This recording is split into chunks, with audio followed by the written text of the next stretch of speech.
안녕하세요. 재능 라디오 DJ를 맡은 이목사입니다. 바쁜 일상을 보내시는 성도님들을 위해 오늘도 믿음의 본질, 우리는 무엇을 믿는가라는 책 가지고 성도님들과 함께 하겠습니다. 자, 볼륨을 적당히 높여주시고 이제 시작합니다. 해보다 밝으신 하나님, 사울이라는 청년은 신분도 특별할 뿐 아니라 예수님을 만난 경험도 특별했다. 신약 성경에 자주 등장하는 사울, 후에는 바울이라는 사람은 당시 유대에서 대단한 인물이었다. 사울 스스로 자신이 어떻게 성장했으며 어떻게 생활했는지를 예루살렘 사람이면 다 알고 있다고 사내들인 앞에서 자신 있게 말했을 정도다.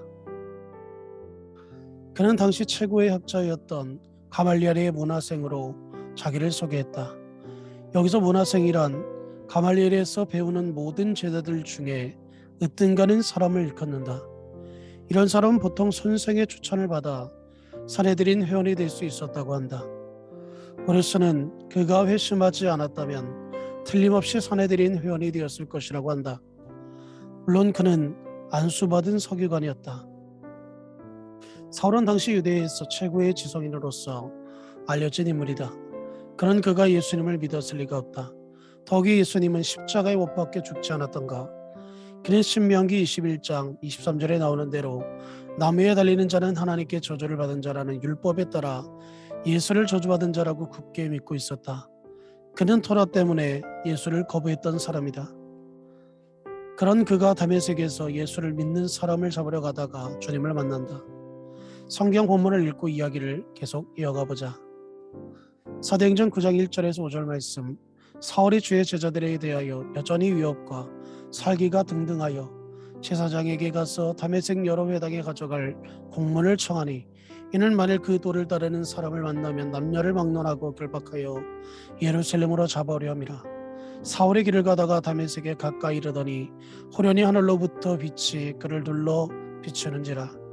땅이 엎드러져 들음에 소리가 있어 이르시되 사울아 사울아 내가 어찌하여 나를 박해 하느냐 하시거늘 대답하되 주여 누구시니까 이르시되 나는 내가 박해하는 예수라. 그분이 해보다 더 밝은 빛으로 사울에게 오신 것이다. 태양빛보다 더 밝은 빛이란 태초에 있었던 하나님의 빛이다. 즉 해보다 더 밝은 빛이란 표현은 사울이 만난 분이 바로 하나님이심을 암시한다. 죄인으로 나무에 달려 죽어 그 생애가 끝났다고 생각했던 그분이 나타났으니 얼마나 놀랐겠는가. 더욱이 사람들이 나무에 달아 죽인 그분이 하나님이시라니 이 사실을 알게 되었을 때 그는 얼마나 두려웠을까.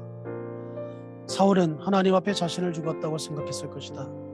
자기가 지금껏 해온 행동이 하나님을 대적한 것이었는데 어떻게 자신이 살 수 있었다고 생각했겠는가. 그런데 예수님은 사울이 죽이지 않고 그와 대화를 시도하신다. 그 대화는 아주 짧았다. 그러나 그 짧은 대화는 사울을 완전히 다른 사람으로 바꿔놓았다. 그때부터 사울은 예수님의 제자가 되었을 뿐 아니라 그의 증언자가 되어 그분에 대한 복음을 전하러 온 세계를 다니는 전도자가 되었다. 사울아 사울아 내가 어찌하여 나를 박해하느냐 주여 누구시니까 나는 내가 박해하는 예수라. 이 짧은 세 마디로 바울은 신학교를 졸업했다고 할 수 있다. 그것도 이 땅에 존재하는 신학교와 비교할 수 없는 최고의 신학교를 졸업한 것이다. 하나님의 계시는 짧다. 그러나 그 의미는 평생 깨달아야 할 만큼 풍성하다. 사울은 짧은 만남으로 모든 것을 깨닫게 되었다. 죽었다고 생각한 분이 살아계시다는 사실을 대면하면서 그분은 영원하고 인격적인 하나님이라는 사실을 알았고 자기가 접근할 수 없는 하나님이라는 사실도 깨달았다. 모세와 이사야가 보았던 환상을 그도 본 것이다. 특별히 사울은 교회가 무엇인가도 깨달았다. 유대회당과는 전혀 다른 교회가 있다는 사실을 깨달았다. 여기서 간과해서는 안 될 내용이 있다. 그가 서기관이었고 아마도 사내들인 위원이었다는 점이다. 사울은 예수님을 인간적으로 대면한 적이 없다. 그러나 서기관으로서 사내들인 사법부에 속했으므로 죄인의 범죄 내용을 수집, 정리하여 범죄자의 죄를 정하는 직책을 가진 자로서 그는 예수에 대한 정보를 이미 익히 알고 있었을 것이다. 어쨌든 바울은 예수님을 한 번도 직접 만난 적이 없다. 그런데 예수님은 그런 자로부터 그런 상황 가운데 핍박을 받았다고 하셨다. 바울이 어떻게 예수님을 핍박했는가 말인가. 그 말씀에서 바울은 깨달았다. 교회는 그리스도의 몸이란 사실을, 교회는 예수 그리스도와 분리될 수 없는 한 몸이다. 예수 그리스도를 사랑하는 길은 곧 보이는 그의 몸인 교회를 사랑하는 것이다. 교회가 완벽한 곳이므로 사랑이라는 이 말이 아니다. 주님이 세우신 가장 귀한 기관이고 지상에서 그분을 대표하는 몸이기 때문에 사랑하는 것이다. 병원이 깨끗하고 아름다워서 사람들이 귀히 여기는 것이 아니다. 오히려 병원은 각종 환자들이 모여 있는 곳이다. 고통과 아픔이 있는 곳이다. 그렇지만 그곳에 치료받고 건강해져 세상으로 나갈 수 있기에 소중히 여기는 것이다. 교회도 마찬가지다. 교회는 그리스도의 몸이며 우리 영혼의 치유소다. 그러므로 우리는 교회를 기히 여겨야 한다. 다시 주님과 바울의 대화를 계속 쫓아가보자. 사도행전 9장 6절에 너는 일어나 시내로 들어가라. 내가 행한 것을 내게 이를 자가 있느니라 하시니. 예수님의 말씀에서 사울의 죄를 지적하거나 책망하는 말은 한마디도 찾아볼 수 없다. 방탕한 자식이 집으로 돌아오면 아버지가 들어와 밥이나 먹으라고 말하듯이 사울은 이미 단순하게 예수님께 받아들여졌다. 예수님은 그가 그리스도인을 핍박하고 죽이던 현행범이었음에도 정죄하지 않고 받아주셨다. 인간이 예수님, 하나님을 대면한 것으로 벌써 용서된 것이다. 아버지를 떠나갔던 둘째 아들이 집으로 돌아오면 얼마나 두려웠던가.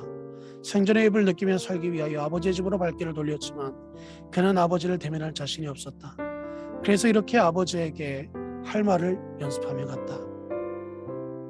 누가복음 15장 18절에서 19절 말씀에 아버지 내가 하늘과 아버지께 죄를 지었사오니 지금부터는 아버지의 아들이라 일컬음을 감당하지 못하겠나이다. 나를 품꾼의 하나로 보소서. 사실 그는 아버지의 아들로선 돌아갈 수 없다고 생각했다. 그래서 품꾼의 하나로 살기 위하여 돌아갔다. 그러나 아버지는 달려와 아무 말 없이 아들의 목을 안고 입을 맞추었다. 이것이 하나님이 사람들을 대하는 태도다. 직계로 나오기만 하면 죄를 묻지 않고 받아주신다. 다만 이 말을 계속해서 죄를 짓는 사람을 무조건 용서해 주신다는 말로 오해하지 않기를 바란다.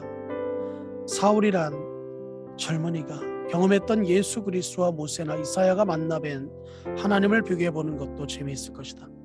사울의 경험은 구약의 하나님과 신약의 하나님, 예수 그리스도의 동일한 분이라는 사실을 분명하게 보여준다. 예수 그리스도는 누구인가? 해보다 더 밝은 빛이 암시한 것처럼 하나님이시다. 천지를 창조하신 분이다. 그분의 죄에 빠져 죽어가는 인간을 구원하기 위하여 인간과 똑같은 모습으로 이 땅에 오신 것이다. 그리고 인간이 사는 방법과 똑같이 사셨다. 인간의 친구가 되기 위하여 인간의 모습으로 사신 것이다. 인간처럼 배고파 보셨고 외로우셨고 배반도 받아보셨고 아픔도 당하셨다. 하나님과 인간 사이의 다리를 놓기 위하여 말이다. 아니 인간을 하나님께로 인도하기 위해서 그리하셨다. 그러나 그것만으로는 인간의 마음을 돌이킬 수 없기에 예수님은 결국 십자가를 지시는 모욕과 고통을 감당하셨다. 지금까지 살펴본 대로 구약에서나 신약에서나 하나님 그리스도는 늘 사람을 찾아가신다. 무엇 때문에 사람들을 찾아다니시는 것일까? 하나님이 우리에게 원하시는 것은 과연 무엇일까? 예수님이 말씀하신 두 아들의 비유를 생각해보자. 왜 아버지는 아들이 집을 떠난 것을 알고도 그리 모든 돈을 탕진한 것을 알면서도 그에게 유산을 준 것일까? 그런 다음에 왜 또 아들을 기다리셨을까? 이것이 아버지의 모순이다. 또 길을 잃고 아들을 잃은 셈이다. 사랑은 언제나 손해를 본다. 사랑의 대상이 행복해야 자신이 행복해지니까 그렇다. 동시에 사랑은 궁극적으로 승리하는 것을 믿기 때문이다. 그러나 아버지는 아들이 돌아올 것을 알고 있었다. 아버지의 사랑을 너무 멀리 떠나 있다. 그 사랑을 받은 기억도 없다. 그래서 아버지의 마음이 더 아프고 급하시다.